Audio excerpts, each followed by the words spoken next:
Okay, we should start. Sorry, we are a little bit late, but there was a technical problem that fortunately we were able to fix it.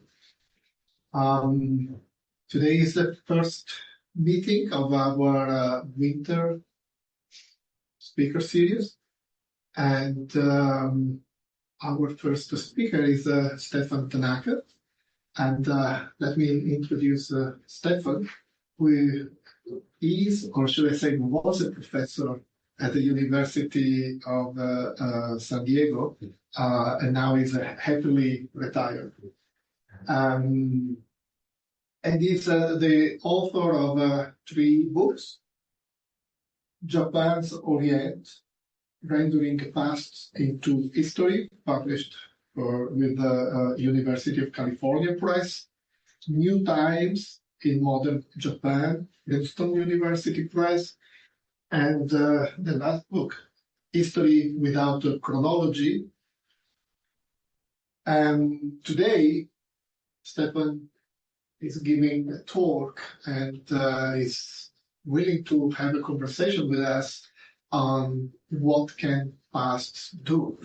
That is one of the subjects that we usually love to discuss in history of consciousness in relation to time, politics, and history. Stefan, thank you so much for being here, and we are looking forward to your presentation. Well, thank you. I apologize for the technical problems. I have all sorts of things I can claim. I don't use Microsoft or Apple. So I consider myself standard and everything else non-standard. And I apologize to those on Zoom. But this talk comes out of my work, The History Without Chronology. And I've been trying to figure out what to do with it. So I'm looking forward to the conversation from this, because I'm thinking of basically the so what question. What's next? And one project that I've been thinking about with somebody else is to write what would histories without Orientalism be? Because that's the same problem in many ways. So what I'll do is I'll start. I'm going to read much of it, depending on how the slides go, and then we'll just. I look forward to the conversation after this. Almost 50 years ago, Nicholas Luhmann lamented the absence of a theory of time.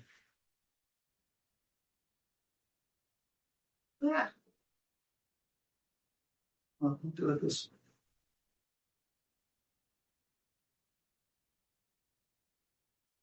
way. The theory of time beyond the future is, quote unquote, simply the denial of the past. He writes the following: we should know what is implied if we rely on clocks and dates to integrate the different time perspectives of different sectors of society, and what dysfunctional consequences we have to expect if we use chronology to fulfill this important function.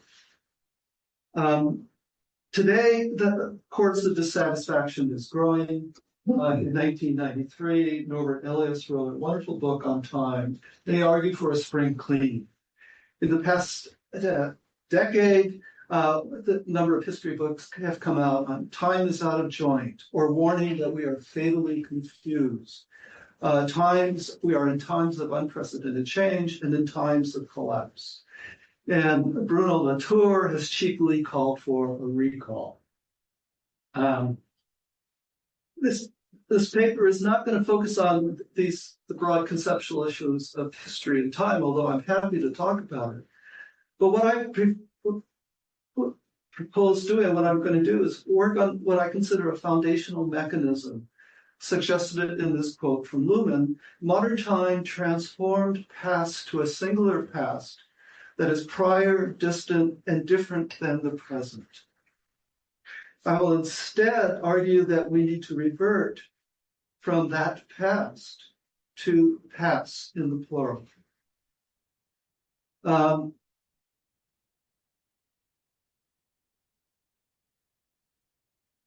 What I think the past does, it moves away from the time as physics, basically Newtonian time, which is about mass, force, and motion, into a time that's more about biological time. And recently, Herder is being revived. Koselleck quotes a passage from Herder, and I'll read just part of it. In fact, every changeable thing has within it the measure of its own time. No two things in the world have the same measure of time. Time is a measurement of activity. The time that we use as Newtonian time or classical time or modern time is one form of measurement of activity. And that's part of the problem that I want to talk about. So then, if we go to past, my hope is that we move the discussion from a discussion on the problems of time and history to other ways of thinking about what history might be with other kinds of notions about time. And the work that I like is Ariella Azoulay, who talks about potential history. And that's why I use this in the title. Potential history is a form of being with others, both living and dead, across time, against the separation of past from the present, colonized peoples from their worlds and possessions, and history from politics. In other words, potential history requires a different relation to time, more accurately times, and I think this kind of shift opens up history to other kinds of possibilities and this potential. The other thing I'd like to mention is a very simple that I think is important in my recent thinking, is this quote from Albert Einstein: "Time and space are modes by which we think, and not conditions in which we live." Interestingly, it matches up well with Augustine's well-known statement dividing the passage of time in the past of the present of the present, and the future of the present. The Enlightenment time is past, present, and future, or absolute time, and the Enlightenment time is where time has become a condition in which we live. Augustine and Einstein sandwich modern time, and that sandwich suggests that modern time is one of many possibilities. It's not universal, nor natural, or absolute. So to explore the question of what can past do, I'll turn to a critical moment, as I see it, in the formation of modern history, which is the separation of past from the present. And interestingly, this doesn't have an original status. I mean, if you look up the history of time, when this separation happens, the separation of the past and present happens around, and now philosophers of history are talking about this. It's fairly common knowledge, but not really widely accepted.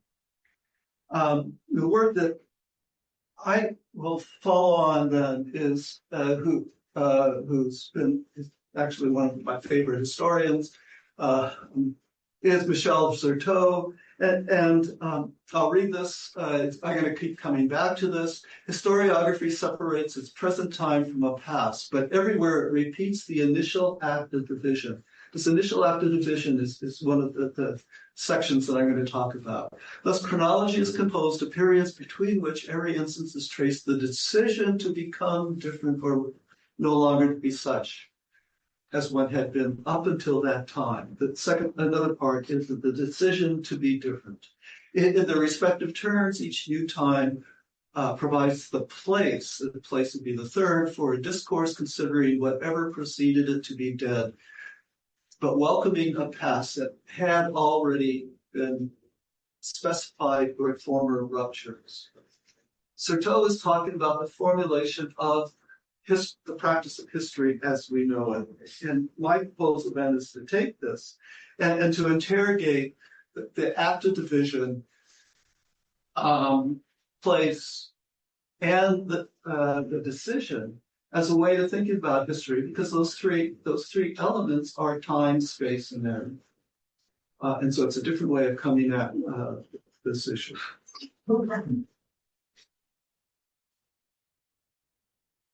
Okay.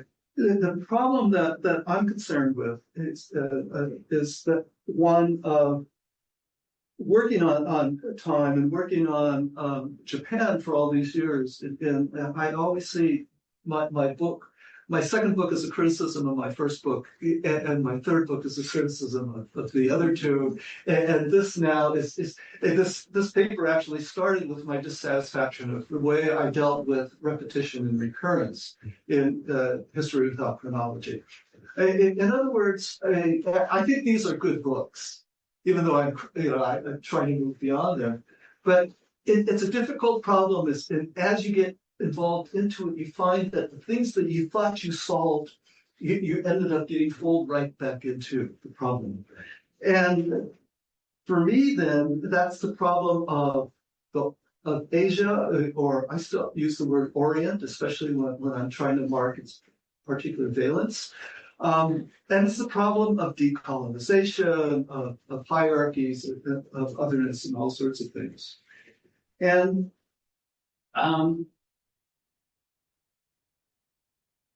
one of the things that my first book was called Warmed Over Said, which was meant to be derisive, that I took as a compliment. But it's been 50 years since that book came out. We're still worried about Orientalism and Orientalist thought. I mean, to me, it still guides in the East Asian programs are a reification of that very structure itself, as far as I'm concerned.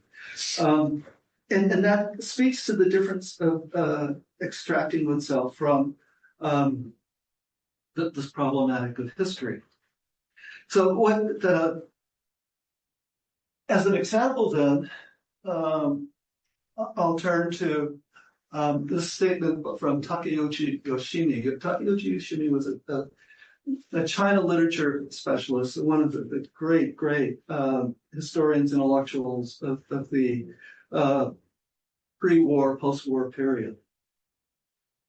And he wrote this, trying to deal with the problem is in a book called Asia as Method. It is extremely difficult to imagine that Europe would be capable of effecting such global equality, and nowhere is this better understood than in Asia.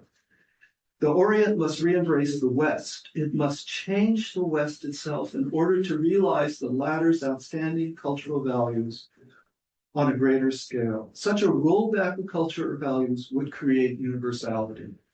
The Orient must change the West in order to further elevate those universal values that the West itself produced. This is the main problem facing East-West relations today. So Takeuchi locates the root of the hegemonic structure of modern history in the separation of past and present. The East, or the Orient, is past in contrast to the present, or the West. This is familiar, but then his resolution is a riddle. He inverts the direction of change. The Orient, the old and static, must change the West, the modern and dynamic. This, of course, is incomprehensible from our Western standpoint, but it is, using Azoulay, across time and blurs the distinction between living and dead, past and present. Like Latour's recall, the rollback recognizes that the West produced universal values or universalistic values, but there are defects, mechanisms that need to be remedied. For Takeuchi, the East and other marginalized others is not a temporal category, the past of the West, but a sites of activity that offer other ways of knowing and operating. For Takeuchi, a potential history or some future can also come from other pasts, from Asia or before the Enlightenment. This goes back to multiple times, and of course, multiple paths.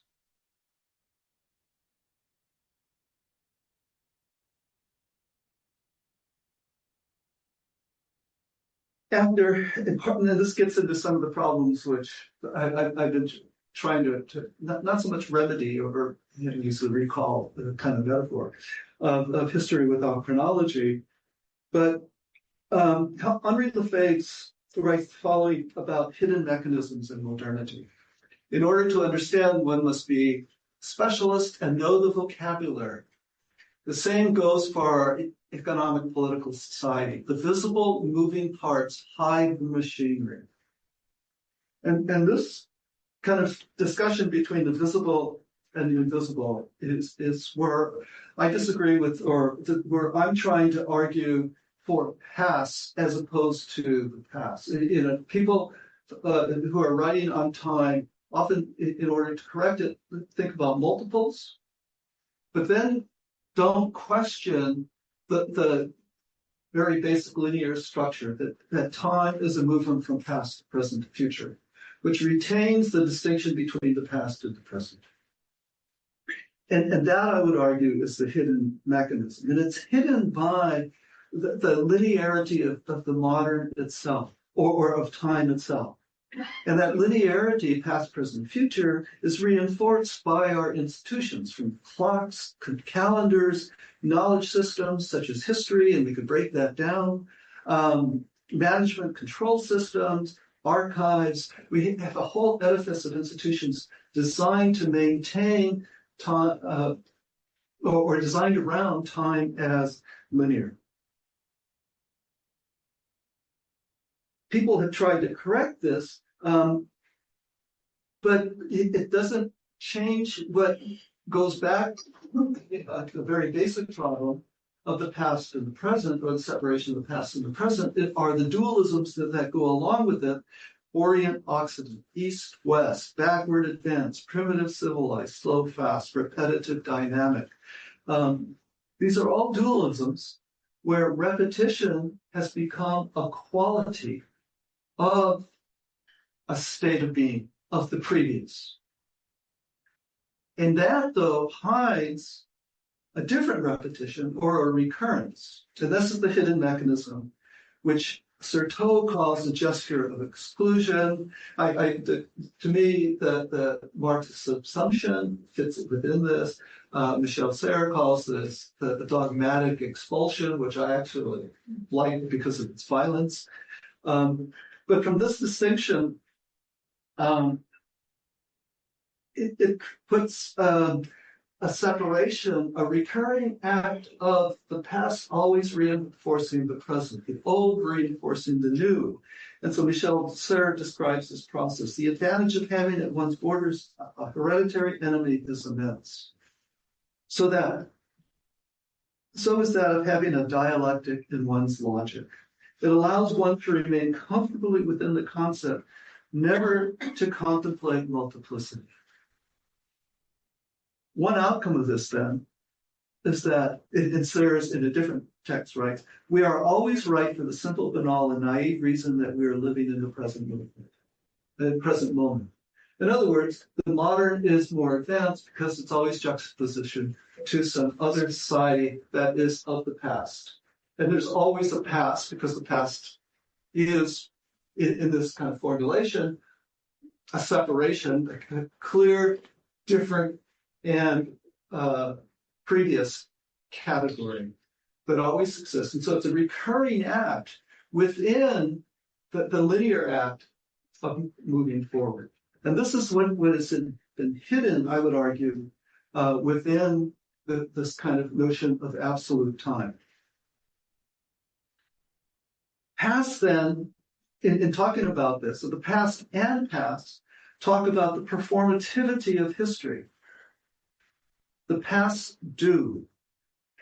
Clifford Sisk and William Warner, in their book on the Enlightenment, argue that the longevity and power of the Enlightenment is in a motto, do this. Now, do is a transitive verb. Do this is a specific word, right? It says, do this. It gives you a direction. It gives you an instruction set. And that's where history comes. Past, then, expose the various, especially hidden mechanisms of history that point to the this. Multiple past can open this process. And the potential of it is also that it helps us do. And the do is the undoing of the singular past as separate and different and previous.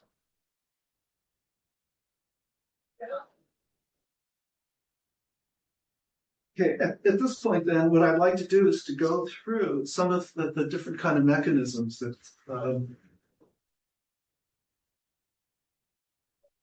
Certeau uses. And this is the statement over again. And what I want to do is to focus on the recurring acts of division, where this is both the act of linear movement as well as the gesture of exclusion, where these recurring acts of divisions operate simultaneously. And I'm tying this then to the last public essay of another historian who I rely on quite a bit, Reinhard Koselleck, who's probably most well known for his work on time and temporality. And many people quote from him spaces of experience and horizons of expectations. But Koselleck, in his last published essay, talks about structures of society and events in ways that I think relate to the visual and the hidden mechanisms that I've been talking about. He redeploys repetition from a quality to an activity. He talks about repetitive structures and self-repeating preconditions. To me, this is a shift from past to past, which then enlarged the field of historical possibilities.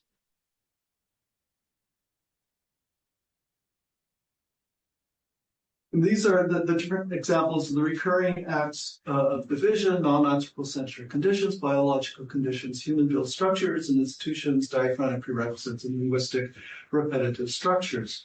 The important thing here is that these are elements of our environment, our world, if you will, that have been given some kind of location within the Enlightenment structure of either history or knowledge.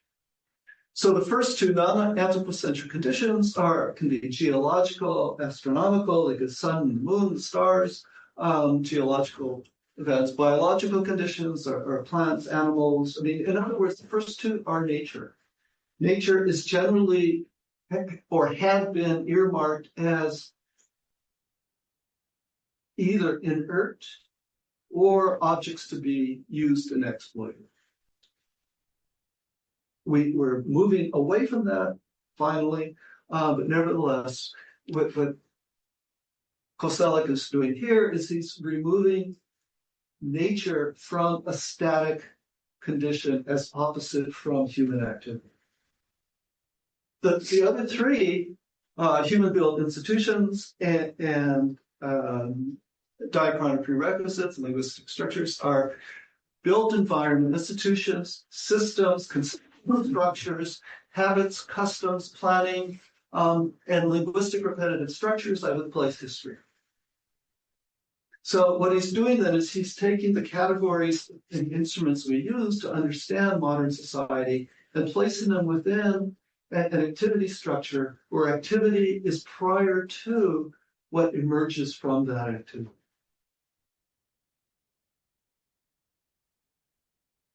So in this self-repeating preconditions, remove repetition from a function of modern history as a condition of becoming, and could problematize the hidden gesture of exclusion. In other words, I mean, it opens up the field to a series of activities rather than things that happen within various categories that have a prior location.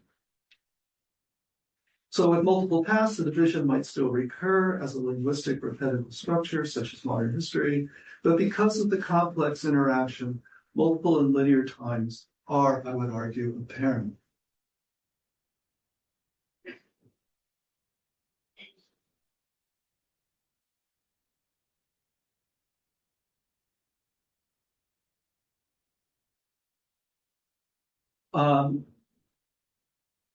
Koselleck's notion of time writes, the past has passed irrevocably, and it has not. The past is present and contains future. It restrains and opens up future possibilities. It is present in our language. It influences our consciousness as well as the unconscious, our attitudes, our institutions, and the way we criticize them. In other words, the past is dead and gone of the present and of the future. Above all, the past or past are active. With such a variation, the past can only be multiple. And going back to Herder versus Newton, past then emphasize time as organic and physical. In other words, I mean, and if you think about it, why in the world do we construct a knowledge system of human, animal, or living systems based upon inert objects? I mean, if we were to do that, I mean, to me, as far as I'm concerned, it's just a fundamental non sequitur between those two. But that's the system that we're using. So,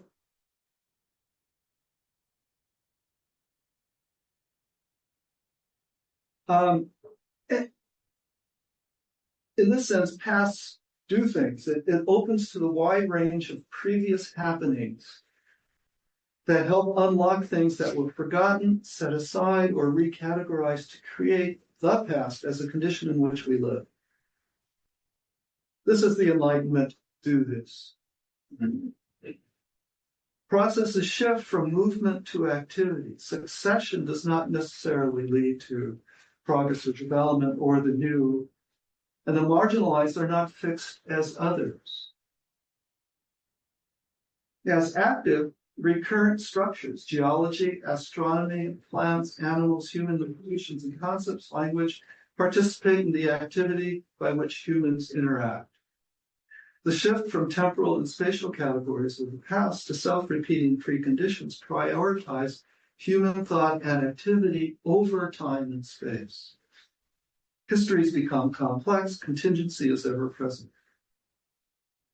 This complex system does not replace linear thinking. It does relocate, though, the practice of history to one of several possible modes of understanding. History, then, according to Koselleck, is less the advance from the past to the present and then the future, but the constant interplay of structures of repetition and diachronically successive unique events. The key to all of this is the nutshell is a prioritization of activity over categories within which activities happen and how those categories interact. So,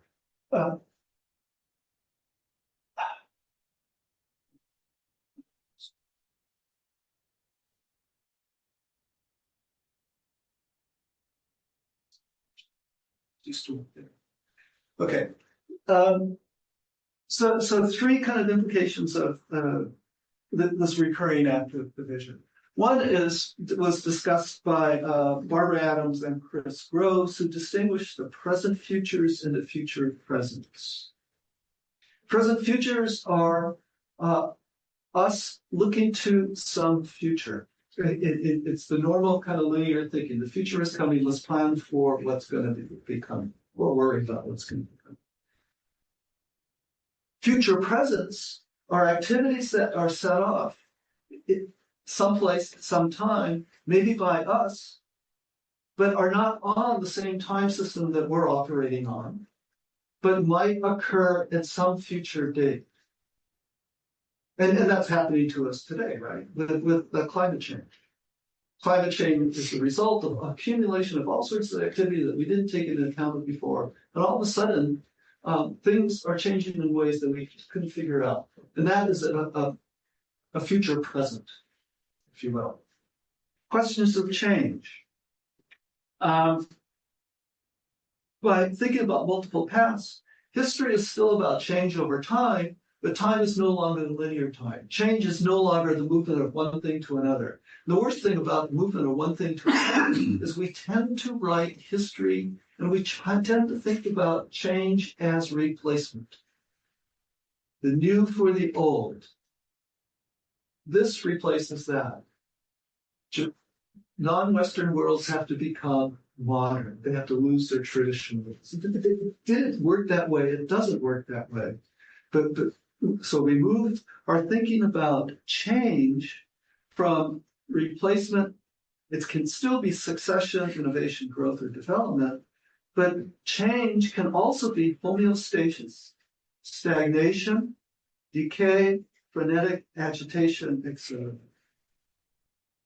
And again, you can see multiple things happening at the same time, where convergences, where non-simultaneity and disjunction happens. Those are all possible things that might happen. And the third that, and I think this is one of the brilliant things about history, or linear notions of thinking, is that the recurring active division, according to linear time, is conservative. It acts to conserve. The self of Koselleck's self-recreating preconditions adds a mechanism that actively maintains itself. It's recurrent. Doesn't mean it doesn't change, but it's recurrent. And this operates, even though in modern society we operate within an ideology of change or of innovation.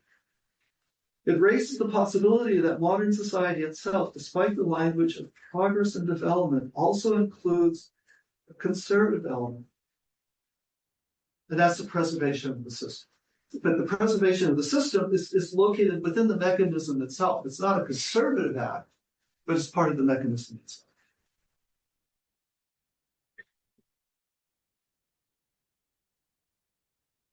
So, I mean, there's a wonderful quote by Horkheimer and Adorno, but I'll use this from Lefebvre. The history of industrial society is leading us toward the ultimate pleonasm. Obsessive repetition in the, I don't know how many times I've proofread this. What was it?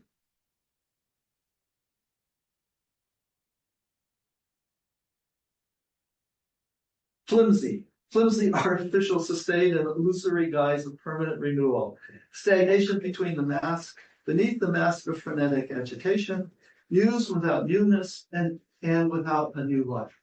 I mean, I think that this can still apply to a lot of modern society, where we have a belief or a pretense that we're moving forward, that they're changing, but at the same time, it's a reiteration of the old or the previous. I mean, this is where recurrence occurs, but the recurrence might be a repetition in the name of some kind of advance. How am I doing on time?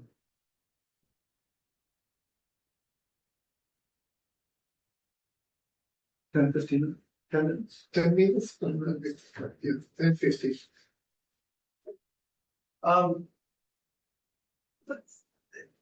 In the Certeau's discussion of place, he describes basically the creation, in my mind, of categories and spaces.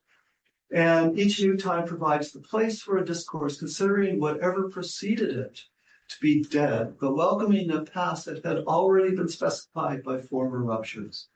So it's generative at the same time that it uses past to create what it's generating, if you will. It's a category as if there's change, and it's a recurrent process. This is the spatialization of time. And what's interesting here for me is that this fits into Koselleck's third category of structures of repetition, human-built things and ideas. Spatialization of time, and this is again where categories are created, especially the category that I'm most interested in, history, and how history finds then the kind of activity through various places. And the place that's most common in a history department is, of course, the nation state. But we have all sorts of categories that we talk through. One of, say, class, race, various kinds of categories that speak for how people should act rather than the acts of people that lead to different kinds of beliefs and activities.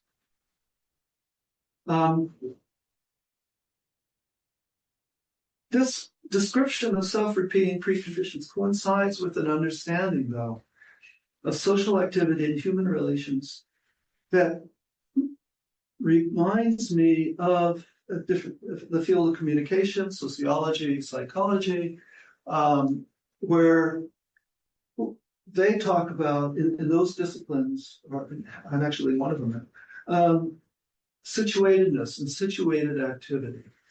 In other words, situatedness is the interrelationship of environment, state of knowledge, interlocutors, environment, what's out there, temperature, all sorts of different factors can change at the results of an activity. And so they're almost impossible to replicate. And one of the great examples that I read was in lab mice, where the different temperature of the fluorescent light can change the genetic structure and upset the replicability of an experiment, which is just like, oh my gosh. I mean, if you're on a research committee, you find out why you spend so much money on growing these mice. But this is where situatedness is a different way of knowing and being. It's called distributed cognition in cognitive sciences, figured worlds by Dorothy Holland in sociology. Vygotsky is one of the kind of the foundational psychologists or from which a lot of this work is emanated. But again, situatedness then opens up paths in the plural to multiple ways of doing things, where individuals at many levels are part of the discussion rather than one cause leading or several causes leading to another.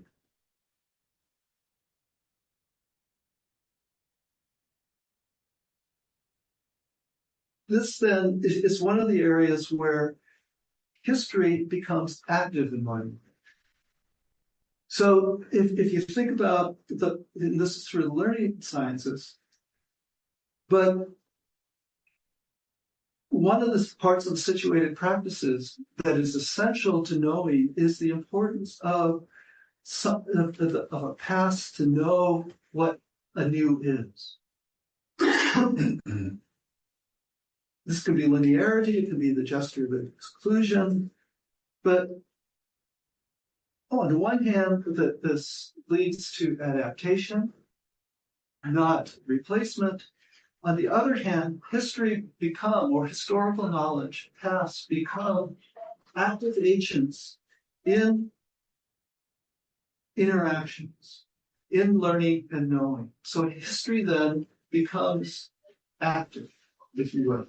The psychologist Marianne Wolf writes, the quality of our thoughts depends on the background knowledge and feelings we each bring to bear. We cannot know something without knowing something from the previous. And what we learn also depends on that previous. So the background knowledge, or the past is situated.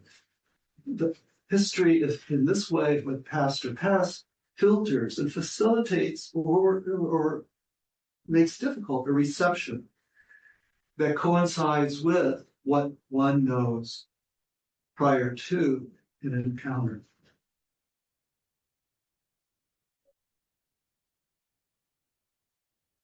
The problem with this, and this is where we were talking about this, is the variation of past and how, and this happens in all of our classes, where you say something and different students will say, will respond, yeah, you said this, or repeat it on the paper, and you say, where did that come from, right? It's because they're thinking of something. It's not because they're not listening. They're thinking of something, and what you're saying is being filtered in a very different way that you have not intended before.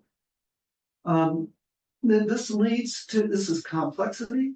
It leads to uncertainty.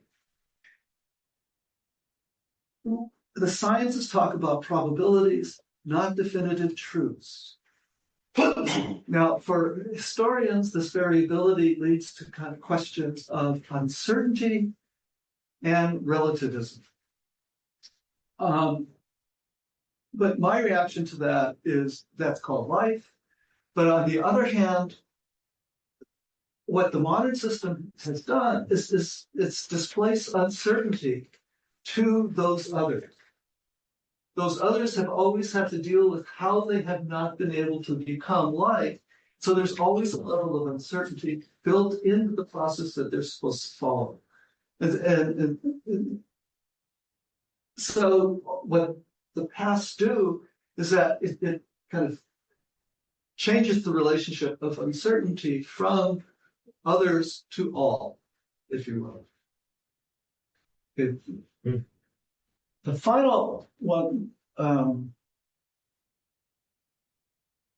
is decisions, and the decisions that he talks about here is the decision to be different. The interesting thing about this is Certeau writes this in the passive voice. A decision to be different is made. In fact, in the separation of past and present, you have built in comparison. You've built in the need to differentiate one from the other. But that's a decision that's already been made. It's already built in by the mechanism.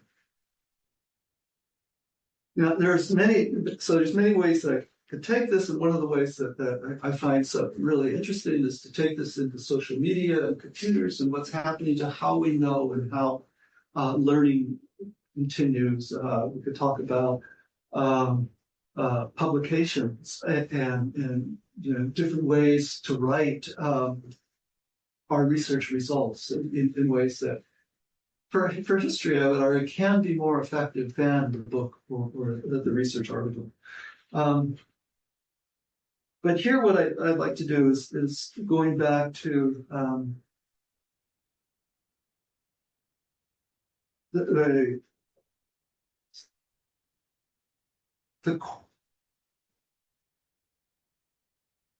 the differentiation, or a differentiation, to go back to Kant.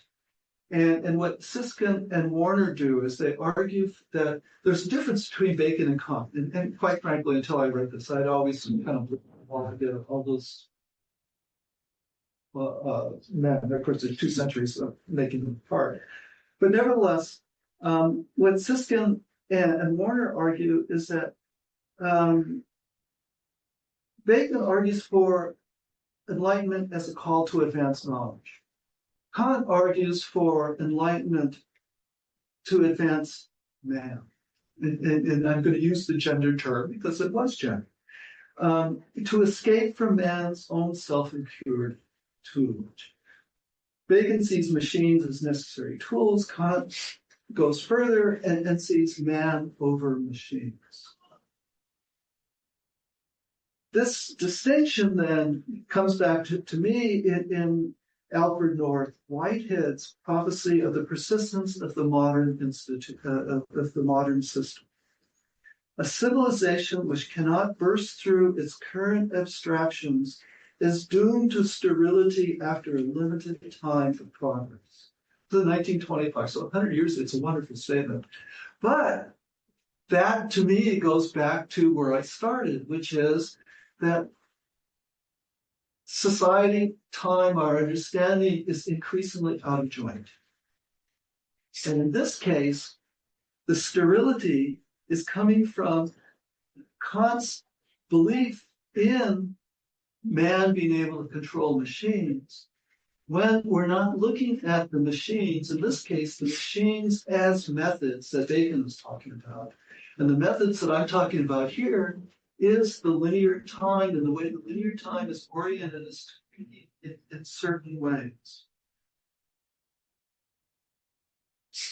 The other part where I like about Siskin and Warner's distinction between Bacon and Kant is that they point to Bacon as saying that human understanding creates difficulties for itself. Kant, by his focus on man over machines, has eliminated that humility. Man is always able to control machines, or man uses machines. And that goes back then to kind of my way of trying to tie together the mechanisms of the separation from past and present, the gesture of exclusion, the linearity of time moving forward as mechanisms that already determine many of the decisions and many of the ways that we know, and then we have built upon those to create the history discipline and its splendor of lots of books.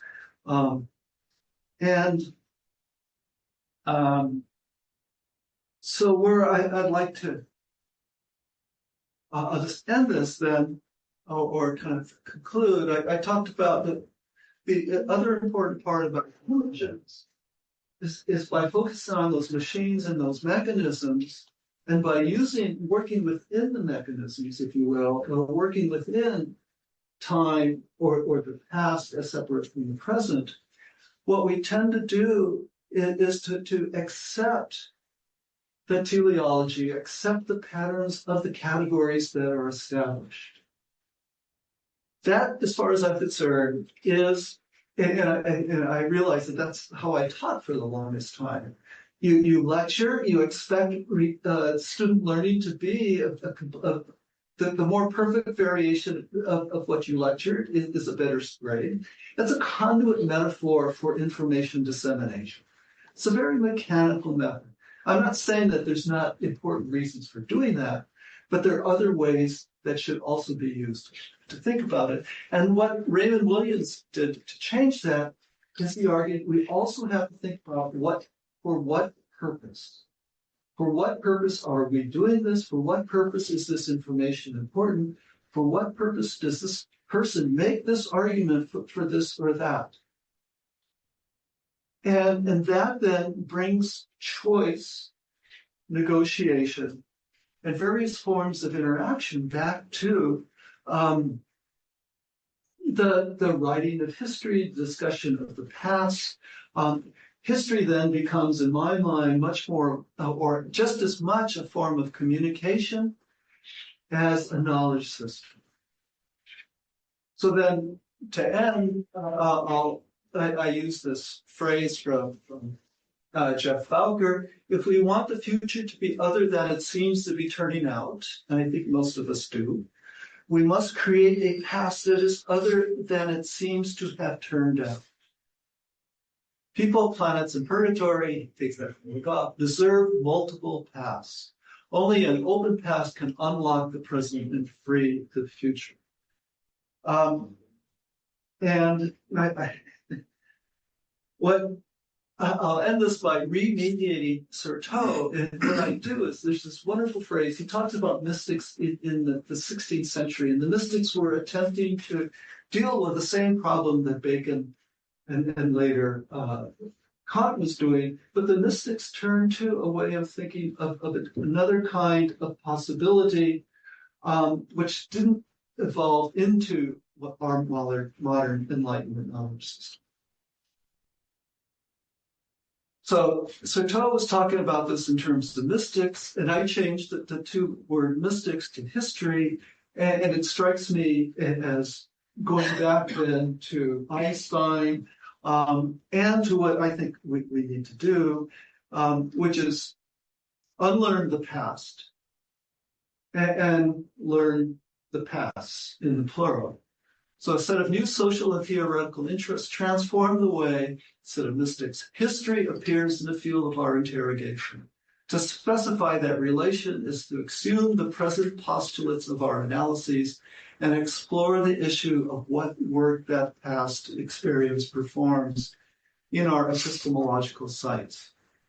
It is to historicize our research and placing it back into contemporary configuration on which it is dependent, and to dehistoricize mystics, or here history, in showing that one cannot reduce it to a past positivity.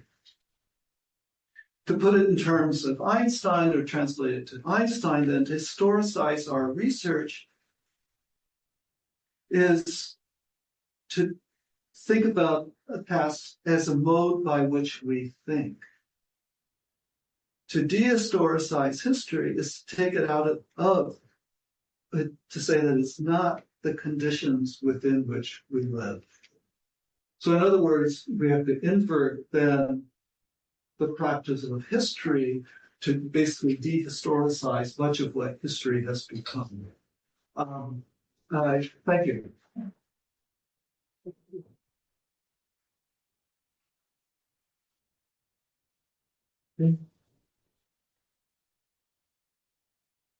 Well, we have a time for a conversation, questions, and comments. We have a question online already. Okay. Can you read the question, Sadie? Yes. Yeah. Thank you. So this comes from Tiffany Wong, who had to run for another meeting. But they said psychologists often refer to the experience of PTSD as when the past is present because of the intense somatic experience of someone having a present time memory of a traumatic experience. When is a singular history or past not a trauma or action that is stuck, and how might the concepts of past and histories actively de-dramatize those two that are stuck in one past or history?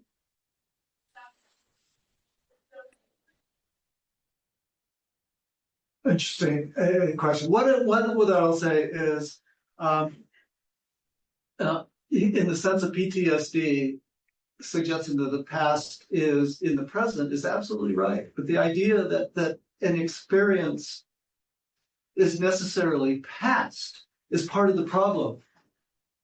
And so so the psychology is that once you've experienced it, it's past, we do away with it, we've kind of settled it, and then we're normal.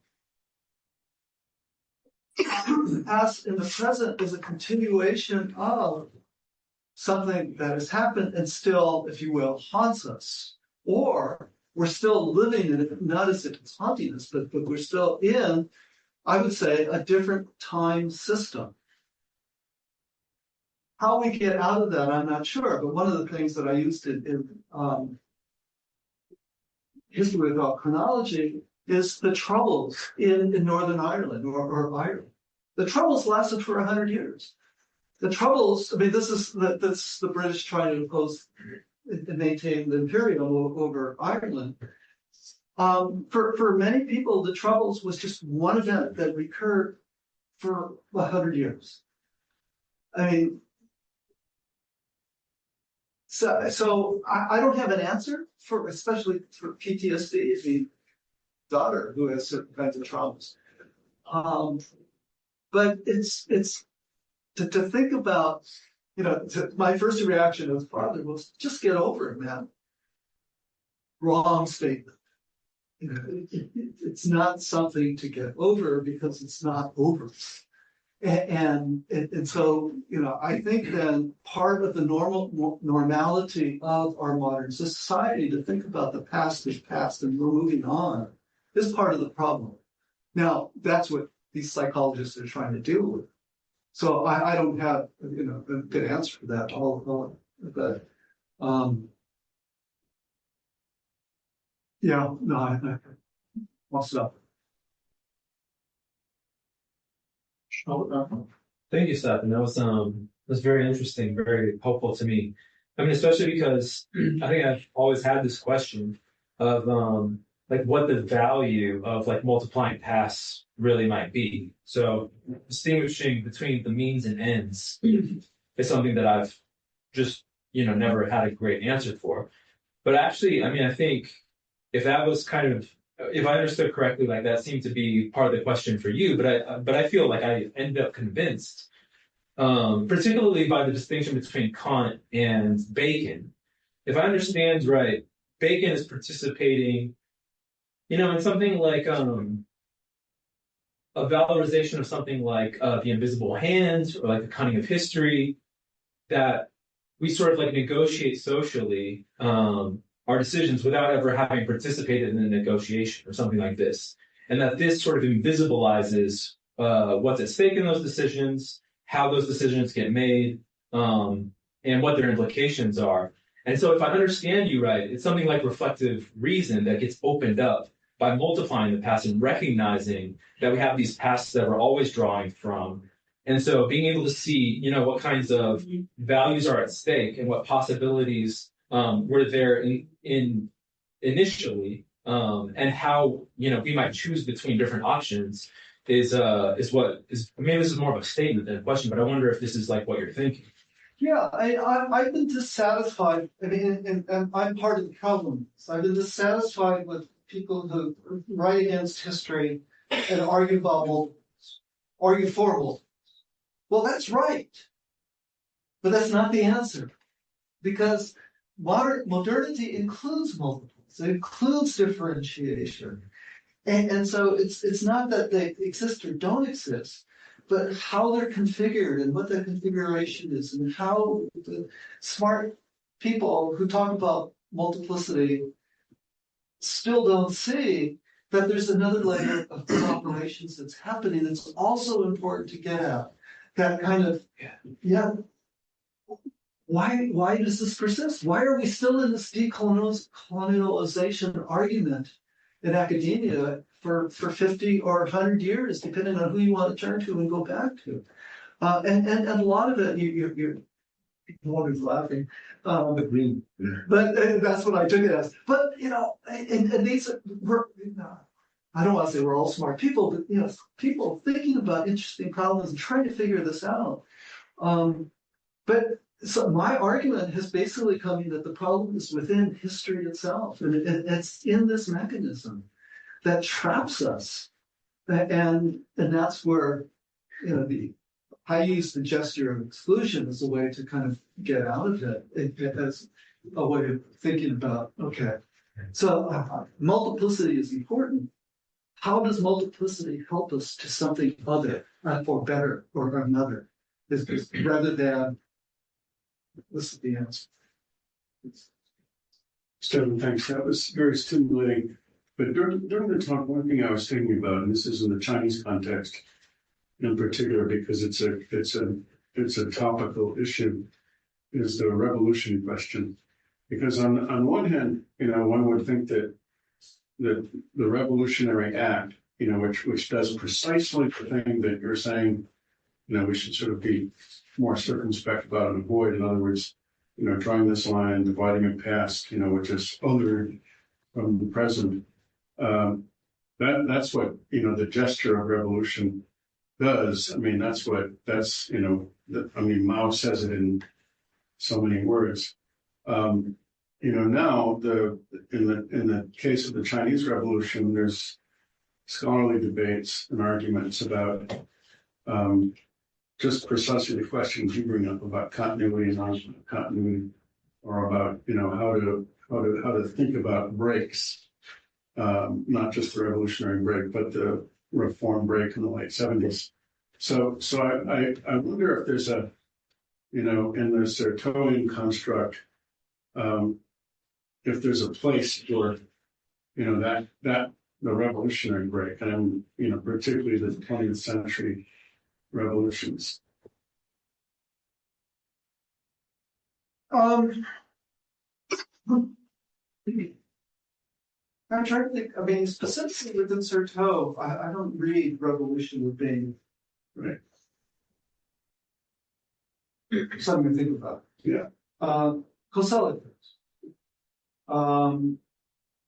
The reason I know that in defense of Certeau here, Certeau is interested in transformation, irrespective of and the acts of transformation, irrespective or prior to continuity discontinuity. Continuity discontinuity already presupposes certain kinds of places, and so I would read Certeau as problematizing that, but not kind of dealing with the kind of question you're also asking, in a sense, skirting around. What most people turn to is they turn to the French Revolution and say, well, people didn't understand the French Revolution until many years afterwards anyway. And so it was a very local event. There's that. There's also the idea that revolution, which I think is important, and which is really interesting, because what you're talking about is also true of the Meiji Ishin Act. Is it revolution, a revolution in terms of a circle? And Ishin is restoration? Or is revolution the new? My argument here, and I'm going to kind of beg the question, just my argument would be that these two go together and it becomes a rhetorical action or a rhetorical force to negotiate or assert certain positions in movement, transformation that is in process.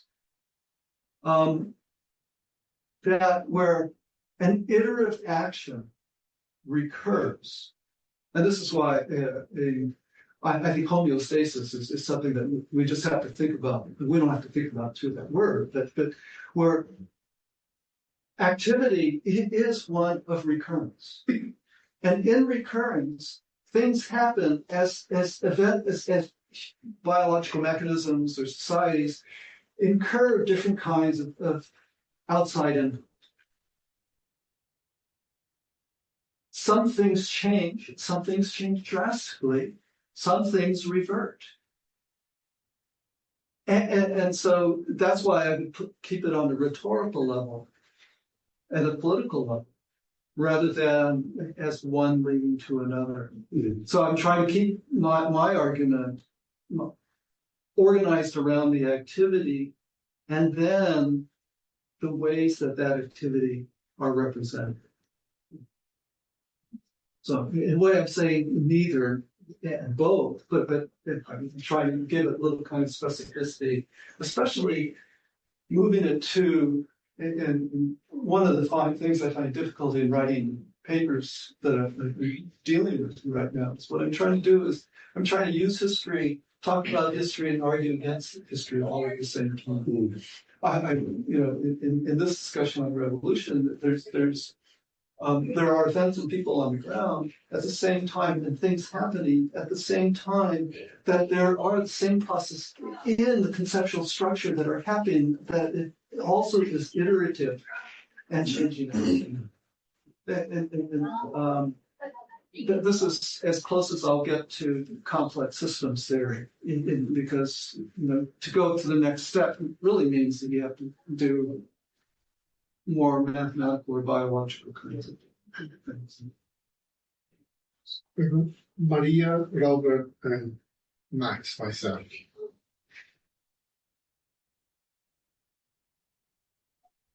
Hi, thanks for opening space for me for asking a question.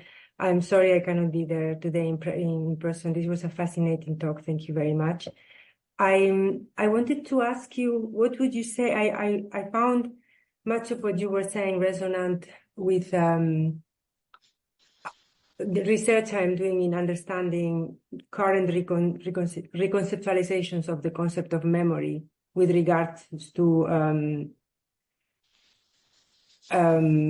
natural history, and the fact that we are having at this time with the concept of the Anthropocene and the embedding of memory into Earth processes, and the way in which Earth processes are changing the way we conceive about the effects of human experience into the past, and how this is leading to a deepening of the question of memory, what I'm trying to get at is what would you think, what would you respond to someone who would say it's not the past that is multiple, is the memories, given that the memories of the past are always reworked and reconfigured with regards to present practice, so that there wouldn't be a multiplicity of past, but rather a multiplicity of ways of memorizing that, and not only human, because it's not just a question of subjectivity, it could be a question of also different materials keep memory differently. So the soil, the waters, etc. keep memory differently. So I wonder what would be your take on maybe a parallel or a contrast with between past and memory within your talk and what you have presented. Well, I would. I decided a long time ago I wasn't going to deal with memory, in part because I didn't like the way historians separate memory from history. The idea of talking about history and memory strikes me as odd. History is a form of memory. History uses documents which are a form of memorialization. I mean, it's not memory in terms of neurological, but it is a form of memory, right? And so I prefer to say that history is a form of memory, but it's a form of memory that we've tried to institutionalize as somehow more accurate than another, or more important than another. And that's where the politics comes in. And when I get back to for purpose, to think about what is the purpose of this, then history has a purpose, right? And that purpose has been, at least as we think about it now, the purpose has been to prioritize certain kinds of large-scale political units or different kinds of classes or institutions. Then to separate that from those with memory who, without writing, strikes me as, that is a self-repeating precondition. It's a self-repeating precondition that maintains a hegemony of one over the other. Now, historians will say, well, gee, it's too relative and it's all open, so far open that what becomes of history? Well, I think history just becomes more interesting because it means that we have to be more thoughtful about how we write what we write and how we do what we do. I mean, most of us don't make things up, except for footnotes that I forget that I missed. Right, but so this, in a sense, does that answer your question? I would like to see us move. And Jan Osman, who's responsible for one of the phrases, history, she asked, is history out of joint? Or he does. Has written some wonderful things on memory, really trying to blur the lines between what history is, should be, and becoming, using different kinds of memorializations, to use a different word. No, I think it's a really rich field. So when I say that I stopped doing that, is my dissatisfaction with the way that people have done it conceptualized. And so what I'm here doing is I'm actually trying to move back toward it.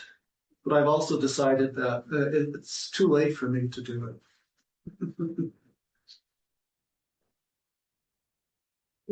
Okay, Robert, please.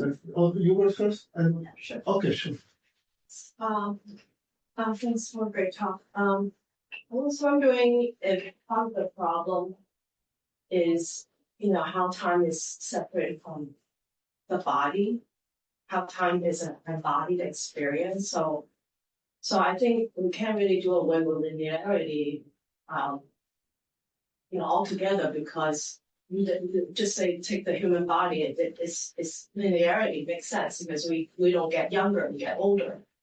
And the dead cannot be undead. So I think there's something like we're hardwired to think we kind of have to do between the recurrence and linearity as two notions of time. And then I also think about, but I do diaspora, so I do get the sense of how, say, the nation state is always trying to integrate different times and spaces into one thing. And so the diaspora is a kind of recurring thing that is endless return and departures and returns. So there's always the nation state has to do something with how to reintegrate these moving pieces. So I also wonder if, time separated from body and also time separated from place, because then when you integrate time and place or space, then you'll be able to talk about speed, because how fast time is moving. So just on scale, time can move slowly and and quickly. So in my own work, I think about how diaspora is constructed as temporary. That is always, it has to go back to a homeland that is permanent. And so there's the notions of time as one being permanent and one being temporary in that recurrence. And so that's a contradiction that has to be resolved. So time body and time space. Well, for the latter one, I would say you use the passive. It is constructed. Who constructs it? I'm not denying your categories, but what I will say is that the categories take precedence over the activity of the people who you claim to be part of the diaspora. And most diasporas that I don't study diasporas, but I've looked at them, are a complex group of diverse people. And to say that they're all going back to their home is a specific category to which you're placing activity within. And it might be perfectly valid.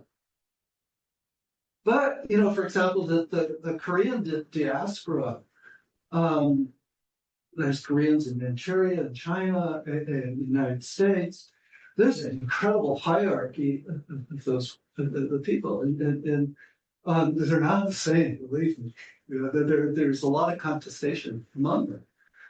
So what I prefer to do is, rather than think about those units as meaningful, I'd like to think about the activity that gives rise to those units. That's what I'm arguing for. I'm not denying them, but I'm saying that there's another way to look at these and think about these things. The human body, you could think about biological and non-anthropogenic conditions. There's all sorts of natural ways of time passing. But that doesn't mean that time is past, present, future, nor time as unilinear exists. In those situations, there's a biological transformation that's occurring. You could call it growth, you could call it life cycle, you could call it other kinds of things. What I would say, though, is that we need to differentiate, for example, especially in the human body, that there's a difference between growth and development. They're two very different things that become merged together. And our educational system is a good example of that merging. So again, we point to all sorts of different things where time is moving linear. But the other way of thinking about it is that the only place where there is an arrow of time in physics, it's called entropy. In other words, the arrow of time is moving towards greater disorder, not order. And you could make that argument of the human body, especially now that I've just discovered I'm beginning my 7th cycle of the 12-year cycles of the Chinese which is really old. Thank you for the talk. It was very, very interesting. I want to kind of push you a little bit to say a bit more about what I'll call, something like the content or the substance of the problem that you're trying to identify. So by that I mean that if I understand the talk, you're operating in a sense a generally kind of pragmatist orientation towards questions of time, in the sense that you kind of have repeatedly said something like, our orientation to time should not be thought of as in absolute terms, like that there's some absolute measure of change or absolute measure of the linearity or direction of time, but rather it should be measured relative to whatever it is that we are trying to get a handle on, to make sense of. That it depends a lot on whether one is talking about a phenomenological experience of time or biological growth and decay or meta-historical questions of time and whatnot. So there's a kind of pragmatist, what I'm calling at least pragmatist kind of sensibility there. But it's less clear to me what exactly you want us to do with that. Like, what are the primary? There's a couple of that have kind of floated around. People have sort of said, like capital or empire or the nation state or ecology and environmental collapse. And I would think that what matters a lot then is to gain a lot more content about the nature of that and its rhythms, its temporalities, in order to be able to understand better how one ought to position temporality in relation to those things. Because my concern would be that the general orientation is that it falls into exactly the sort of thing that you're, I think, trying to criticize, which is that we have a now long-standing criticism that homogeneous empty time is bad, and by default, then multiplicity and situatedness is good.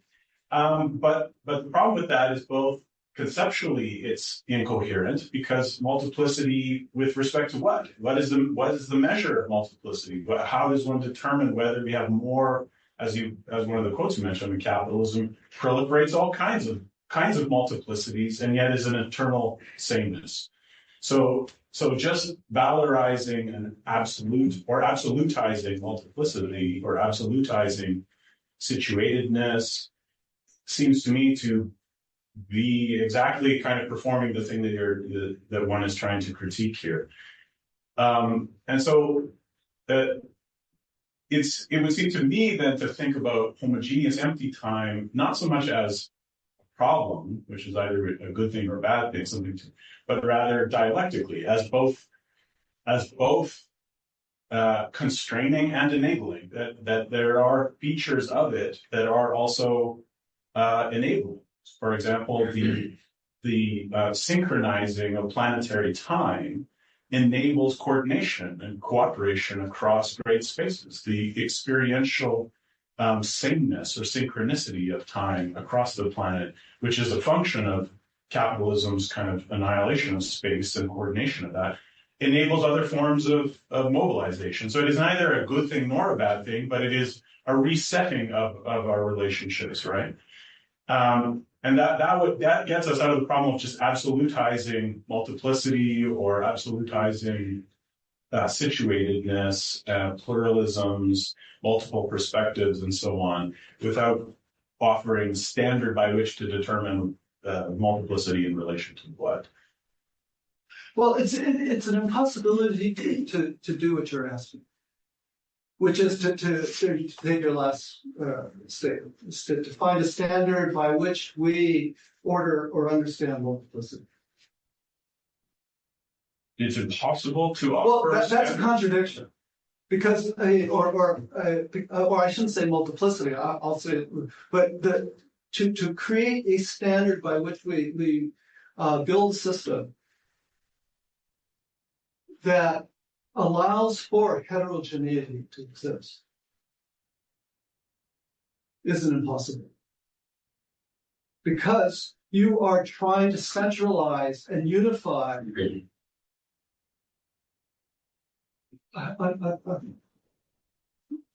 things that are highly different, and you're trying to give them some kind of order. Now, as far as I'm concerned, it's an impossibility. Maybe it's not. Einstein tried anything after coming up with theory of relativity. So that's one. Now, go back to situatedness. Multiplicity is, I mean, I agree with you that multiplicity is endless. I would argue situatedness is not. Situatedness is trying to understand the vast number of ways that a person, an organism, and an organism can be society, is inflected as it moves in whatever goal it has. To bring in the large number of things that impact those changes that occur as the repetitive processes operate. I would argue that is a different way of knowing how things operate. And so it's quite frank, I mean, it's closer to basic complex systems theory, which I don't consider chaotic. That might not be the right thing. But completely relevant and unstructured. Mainly because there are self-organizing systems. I mean, what some people have argued that capitalism is a self-organizing system. So as far as I'm concerned, it's a different way of knowing and then try to make an analysis of how things operate and move that takes into consideration the wider range of impacts and outputs that our actions have created. And unless we do that, we're going to end up with, I mean, climate change to me is a terrific example of a system that has not been. Very possibly an even more difficult and dangerous ignorance of situatedness. Our pathogen-resistant bacteria. Penicillin doesn't work anymore, and indeed, the stuff that you use now to kill certain types of bacteria are so powerful they almost kill you. And the bacteria is, in a sense, evolving faster than our sciences are able to keep up with them. That's a huge problem. A lot of that, as far as I'm concerned, is because our sciences have looked at the very specific kind of ways to solve that problem while not thinking about the compound sets of interrelations that take place around what that science is. So situatedness I would take out of that.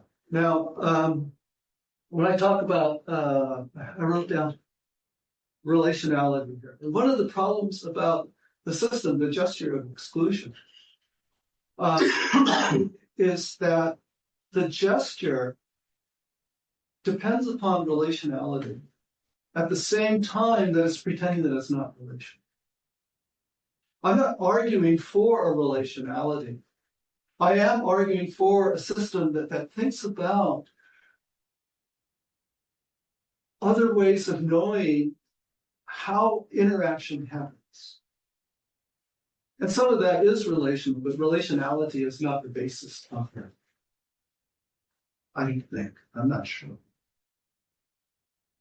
You can talk more about it. I'm going to dinner, so I Yeah, no, more opportunities to chat. I have a question. I think sometimes in the conversation, I had the sense that we were talking about time as if time was a thing, and we were trying to define this a thing that is time. And then there are many things, times of one singular thing, and homogeneous time. I think for the conversation, I think it's much more fruitful to think in terms of how we temporalize time. It's about the temporalization of time. And then if you go back to Kozelek, I think Kozelek, who uses the term temporalization of time as a good Heideggerian, is also an Hegelian. When Kozelek discusses Albrecht's painting, the Alexanderschlacht, and then he says, "Oh, there is an anachronism here." Schlegel noticed the anachronism, but Albrecht couldn't, because Albrecht, when he painted painting at that time, there was no temporalization of time. It was not able to temporalize time. So for Albrecht's mind, past and present could coexist. The anachronism is, by the way, the fact that the Persian soldiers are wearing Turkish uniform because it was thinking about the Turks invading Europe.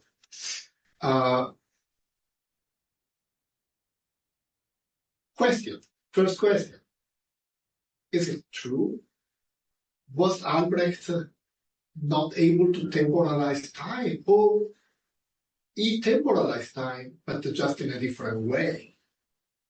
Because Koselleck's temporalization of time is a temporalization basically from the future, and then you organize time.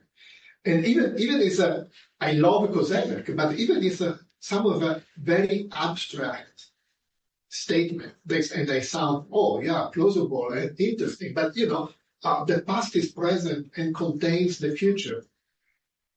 Hegel would have said, oh yes, the seed is a present in the flower that contains the future, that is the fruit.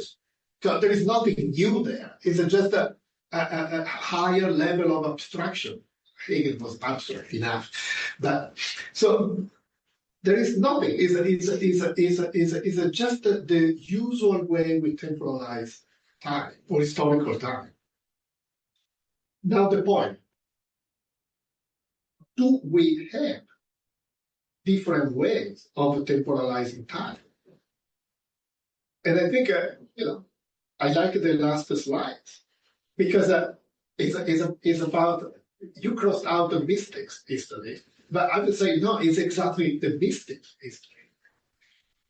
Because if you think about what is a time, historical time in mysticism, then you have a chronos, you have eternity, you have a kairos, and you see how history and the present and facts were temporary in many different ways because of the coexistence of three very different registers of temporalization.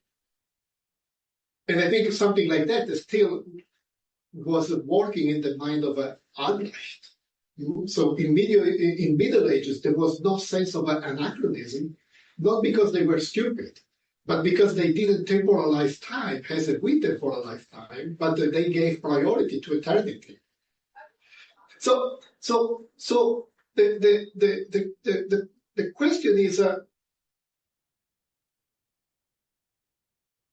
if we want, it's a question I'm asking myself. If we want to try to think historical time in different ways, I don't think we should just pluralize time. This is easy and banal, because basically we pluralize the same unilinear historical times that we can play with this game as long as we want, but it doesn't give anything new.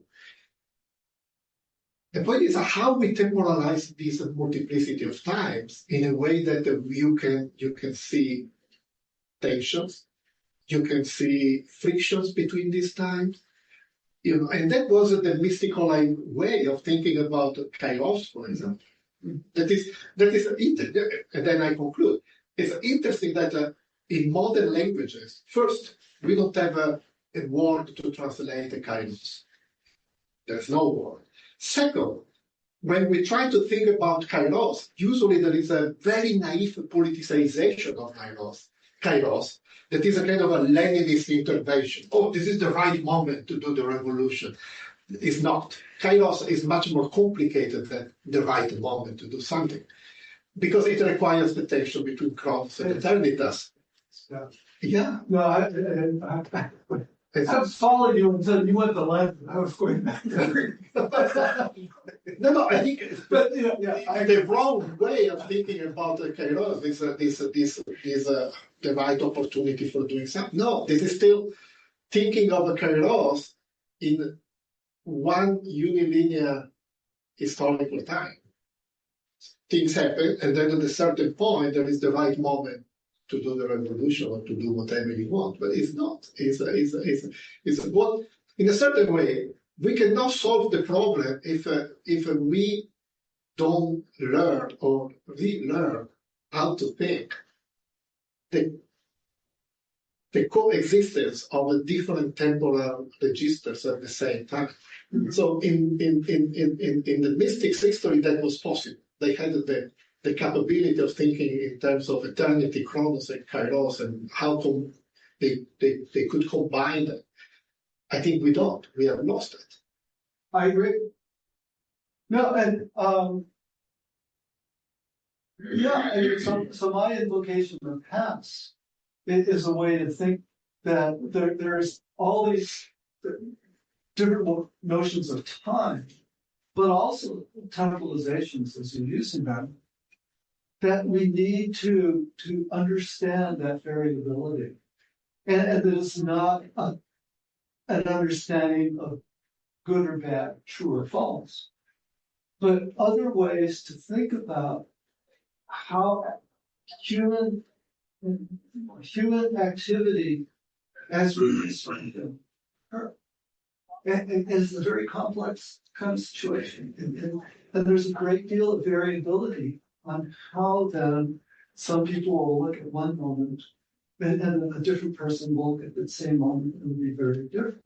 It'll be meaningful to one person. It's one right or wrong.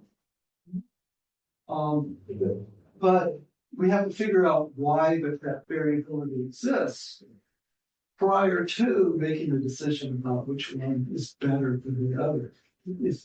Because those kinds of decisions are going to be made. I mean, you're right in that there are certain kinds of politics that occur that's going to be really hard to avoid. I'm not saying that we should not consider those, but what I am trying to say is that the politics now does not consider the variability and mechanisms by which we could understand the complexity of those systems themselves. And the politics then is reducing the variability to some simplified level. So, and we were talking about this earlier.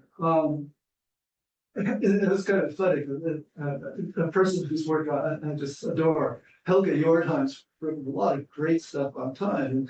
And when this was in manuscript form, he also had an article in manuscript, and he titled his Restoring Chronology. So a lot of people have taken his work as a criticism of mine. And the title is, but if you don't read the two works, but if you read the two works, because he's talking about 16th century chronologies, and so the restoration of chronology is different ways of thinking about how people have constructed their own worlds chronologically or political systems. But there are many of them and many different groups, right? And so for Helge, the way to think about it is, how then do these, what you're asking, synchronize or converge in different ways? And my argument was basically that we've moved to a singular form and we need to pull back. And so we happen to be inviting you over to Oslo. We were talking about this, and you know, he just kind of smiled and says, "Yeah, we agree. You know, we have to think in terms that it's okay to have and old societies, or you know, there's many societies today that still operate with different time systems. That's simultaneous. It's not a problem in modern society. We cannot do it."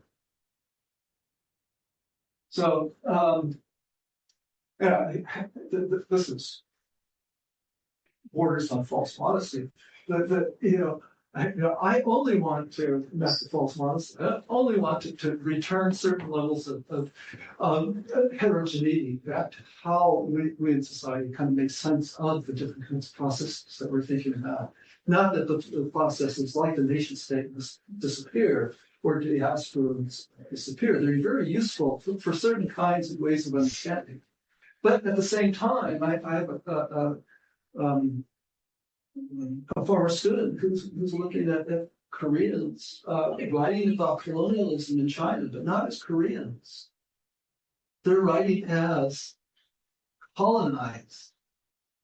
And they might be writing in China or Taiwan as Chinese or Taiwanese, even though they're Korean. They're part of the diaspora. They're part of the colony. But to label them as Koreans, it is part of the problem. They didn't see themselves right as Koreans. So in other words, there's more possibilities in the colonized world, in East Asia, that the student is writing, which I find fascinating.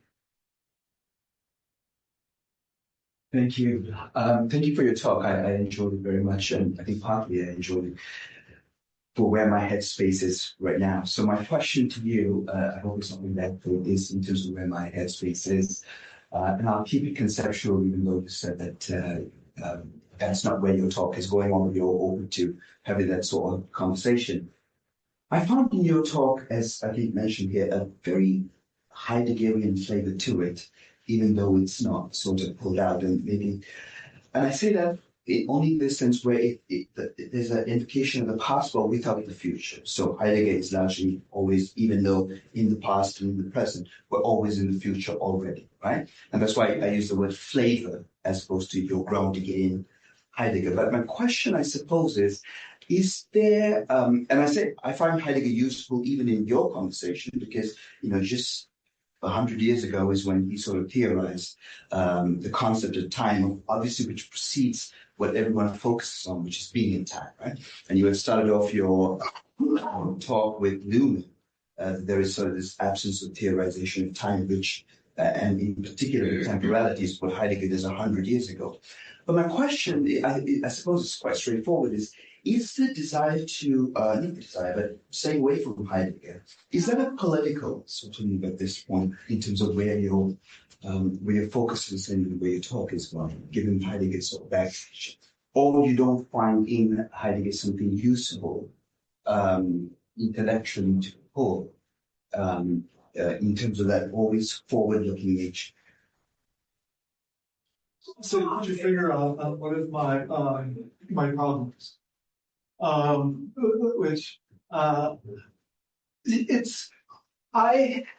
I've tried to read Being in Time several times, and I've never been successful. I look at people like Chuck Marty, who wrote this brilliant book, but I felt like he got so wrapped up in the Heidegger that he lost sight of where I thought he should go. Let's put it that way.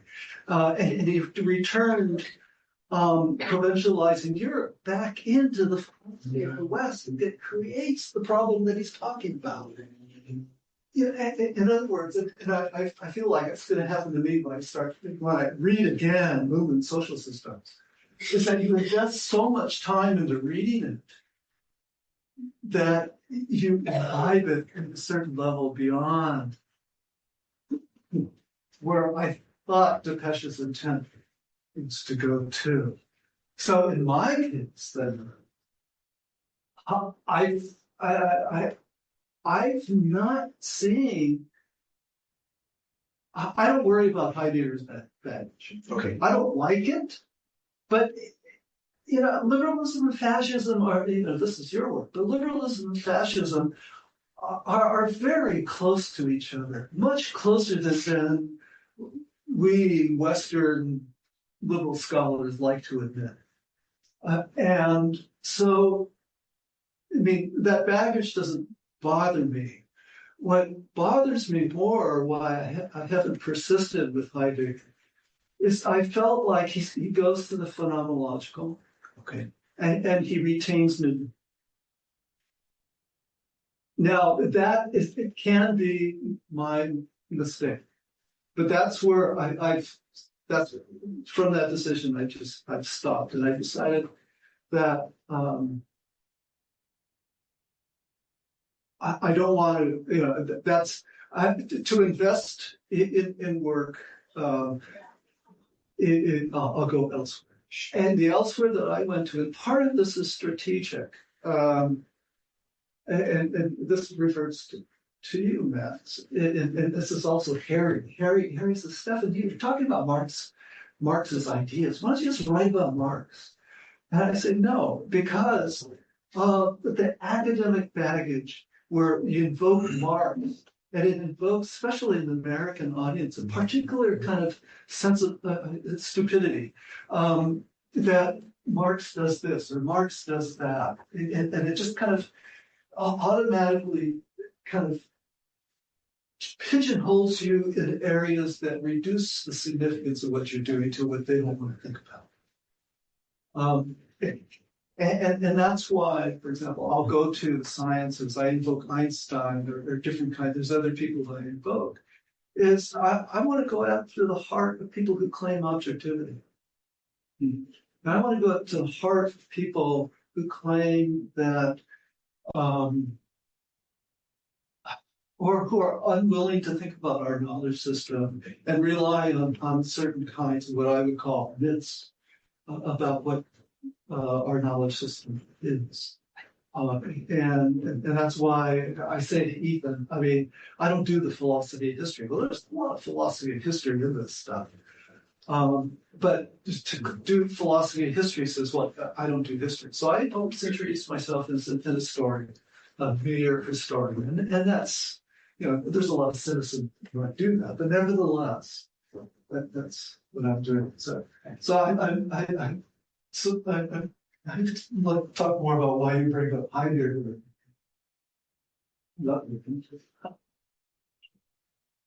Well, you just mentioned objectivity, and I mean, as this conversation is going on, I'm wondering if, in a certain way, Newton represents a kind of like naturalization of time, and if then there's almost like a kind of circular logic by which, throughout modernity, there's this kind of dissolution of different, social institutions and forms of social negotiation. So that time almost becomes like a sort of like fetish. It's like an object out of which like changes come, and like, it sort of like produces changes that, and there's not this like reflective reason by which like we notice like what we're doing to time in a certain way. So it's sort of circular in a way where at the same time that things like the invisible hand and the nation state require the absence of certain forms of social negotiation, that how is this circular? For a second in my head, it was like clearly circular, and now that's gone. But there's some relationship between like this need to sort of like abstract decision making and make it impersonal in a certain way, and at the same time produce a kind of temporality that is itself, sort of a black box or something. Does this make sense? Yeah, well, that's our modern system. It's based upon the myth that even though everybody knows that well, I shouldn't say everybody, but the Newtonian science is called classical science. It's been surpassed. Most people know that. But to know it and then to shift the conditions by which all of our knowledge system is based upon that very knowledge is something that's much more difficult. And that, I think, is circularity you're talking about, is that we have a knowledge system, and here I'm talking about history, that's based upon linear time. And this has been my problem, because I've been writing about it for not too long. And the subtitle of my first book is Rendering Past into History. And I'm still talking about this stuff. And I still feel like I'm not understanding it as much as I need to. I clearly didn't understand it back then, but I had an instinct that it might have been important. It's circular. Problematic exists. It exists in so many different levels, both conceptually as well as geopolitically, that it's hard to unpack as you're doing it. So yeah, but I'm retired. We have to try. It's no longer a world where we can say, okay, well, we'll deal with it later. And, you know, like the history discipline needs to think more about how to reconfigure itself. And this is this different direction about how you write narratives, ways that people understand the significance of these variants of the past or past. I prefer past in everyday life. I mean, it's there. Our students talk about it all the time, but when we lecture about the history of Japan, we pretend that it's not there. In other words, both are possible, but we've gone so far to one extreme. That's wrong. And a lot of it, scholars are trying. Graduate students are trying. Whether they succeed or not is a different question. It's But to me, the hope is in it, because I go to the American Historical Association, and there are a lot of people that are very comfortable doing, and John Doe. Yeah. Or people say, well, I have a topic that hasn't been done before. And you heard me on this. I mean, when I was doing administrative grant work and read a bunch of proposals, I would say, well, now I know why it wasn't done before and why we should put you in the top 5% of projects we're going to support, because, we need more, we need better. Just a footnote of what you say. I wouldn't say that Newtonian time is less, let's say, accurate than Einsteinian. Is when I bike a bicycle, I need a Newtonian time. When a pilot. You're the cultural relativist here. No. What it's about temporalization. It's about the time. Time can be temporalized in so many different ways. Newtonian time is a way to temporalize time. When I open a refrigerator, I need a thermodynamic time, because otherwise the pump doesn't work. And when I watch a TV, so all these differences, and I think to be coherent with what we are saying, they coexist. Mm-hmm. And they are just different forms and dispositive of temporalizing times. And we use some Newtonian time, some thermodynamic time, some circular time when in agriculture and so on. So because otherwise we criticize the progress, and then progress come back from the window, and we think that we have a new sciences or scientific progress according to which the last book on quantum physics is the real explanation of what the time really is. No, it's just another way we understand the time, and we try to temporalize this gigantic question mark that is a time in itself. Right. So this is how I would put it. And we live in a life in which all these different temporalizations coexist. Right. So your vocabulary is temporalization. So my vocabulary is that time is created from the activity system itself, which is basically the same thing, yeah. Right? It's slightly different. You put it on more of a phenomenological level, but we're talking more or less the same thing. So the problem then becomes, how do we create a system that recognizes those differences without presupposing an order of relationship? And then think about ways that convergent synchronization or nothing kind of happens. And that's it's not easy to do. But I mean that's why Hilda returned to chronology, because he was basically arguing that these exist, and he was thinking about synchronization at the time. And I learned more after that about problems of synchronization. Okay, Thanks. thank you so much, Stefan. Thank you for having us.